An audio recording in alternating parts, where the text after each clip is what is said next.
Bom, o que eu acho mais interessante nesse livro é o Fahrenheit 451, do Ray Bradbury, publicado em 1953, um clássico das distopias, né? Se passa num mundo futuro, assim como toda distopia, né? Simplesmente os livros foram abolidos. O bombeiro agora, ao invés de apagar fogo, já que agora as casas são anti-chamas, é tudo tecnológico e tal, os bombeiros agora queimam livros. Eles têm uma salamandra de fogo, e tanto que está aqui na capa, uma espécie de nova inquisição. Só que eles queimam isso com um aval do governo, da população. O ser humano acredita agora que, para evitar sofrimento, é necessário evitar ficar pensando demais. Opiniões diversas, divergentes, todo mundo pensa parecido. É uma hegemonia cultural. Pense bem nisso, todo mundo pensa parecido. Todo mundo busca felicidade. Todo mundo é feliz. Todo mundo na sua comodidade, conforto. E o que eu acho mais interessante não é que esse livro tem várias coisas que você vai pensar hoje em dia. Nossa, tá tudo acontecendo. Uma das situações é a seguinte: o personagem principal, o Guy Montag, ele é um bombeiro, experiente, já está trabalhando bastante tempo. Ele faz o mesmo ofício que o pai dele fazia, que o avô. Outra crítica também, né? Você faz as coisas que seu pai fazia e não questiona sobre isso, todo mundo faz a mesma coisa e tal. Ele chega em casa, sua esposa está o tempo todo com duas conchas no ouvido. Seria o fone de ouvido hoje em dia, né? O livro é de 1953. Ela passa o dia inteiro numa espécie de telas que são do tamanho de uma parede.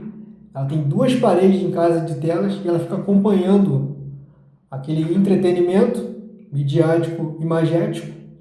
É como se fosse um mural da rede social hoje em dia, só que gigante na parede. E ela tem duas telas, ela fica o dia inteiro entretida ali, e ela adquire um roteiro e ela participa, ela interage com aquilo ali. E ela também pode ligar para os familiares e para os parentes. Ela fica o dia inteiro com aquela coxa no ouvido. Ela até aprendeu a fazer leitura labial por causa disso. Ela não tira o fone do ouvido em nenhum momento do dia. E ele chega em casa, a mulher está com fone de ouvido. Ele sai de casa, a mulher está com a que chama de conchas, né?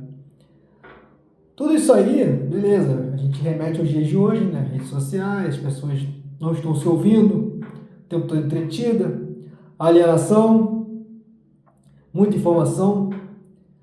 E logo de cara isso me vem à mente uma pessoa de madrugada maratonando séries medíocres que nada vão acrescentar na sua vida, perdem tempo, perdem horas, nem dormem direito, ficam lá maratonando séries, enfim.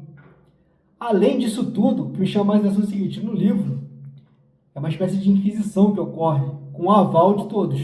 Eles queimam os livros para que as pessoas não tenham acesso. Mas o pior é que hoje em dia ninguém está queimando o livro. Pelo contrário, você tem PDF, domínio público. O livro está ao alcance de todos. E ninguém dá a mínima. As pessoas não querem ler. As pessoas sabem ler. Lembrando que uma coisa é você ser alfabetizado. Outra coisa é você ser esclarecido. Uma coisa é você saber ler. Outra coisa é você ser um leitor crítico. Você interpretar. Fazer inferências. Então, é isso que me chama a atenção. Nem foi preciso fazer bombeiros queimando livros hoje em dia. Simplesmente, as pessoas não querem mais ler. E está tudo na cara. Tudo ao nosso alcance é apenas um clique. É engraçado que algumas coisas que são conspirações, hoje em dia são tidas como verdades. E algumas verdades são tidas como conspirações.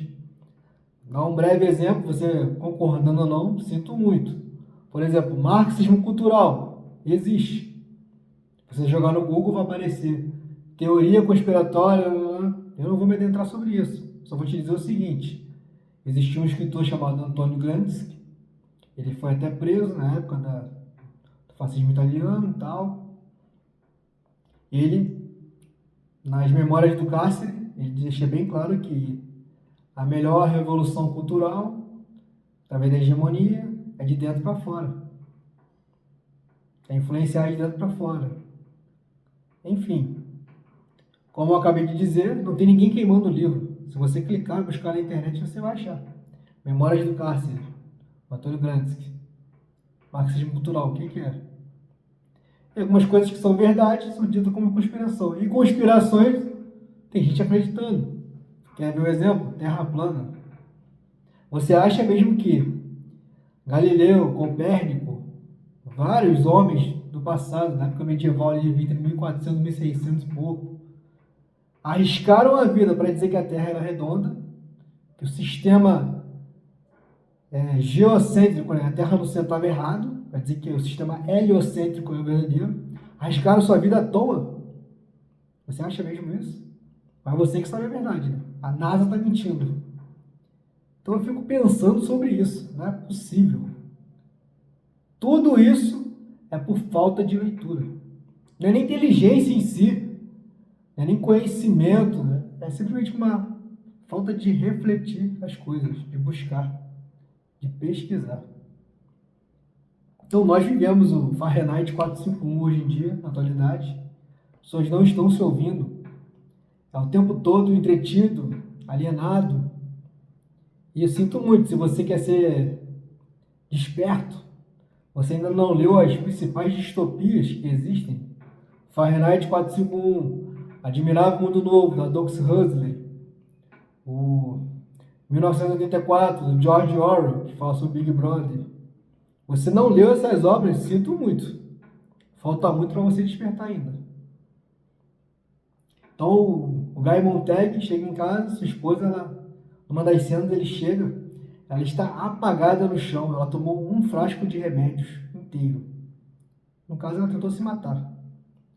Você vai lendo e vai vendo que isso não é a primeira vez, ela faz isso diversas vezes. Ela tem uma vida vazia, o dia inteiro vendo teletelas, naquele mural, entretida com rede social, uma vida totalmente medíocre e vazia. Ela ficou o dia inteiro em casa sozinha. Então ela tenta se matar. Ele chega em casa e liga para uma espécie de núcleo de enfermagem, que os caras não são médicos, no livro deixa bem claro isso.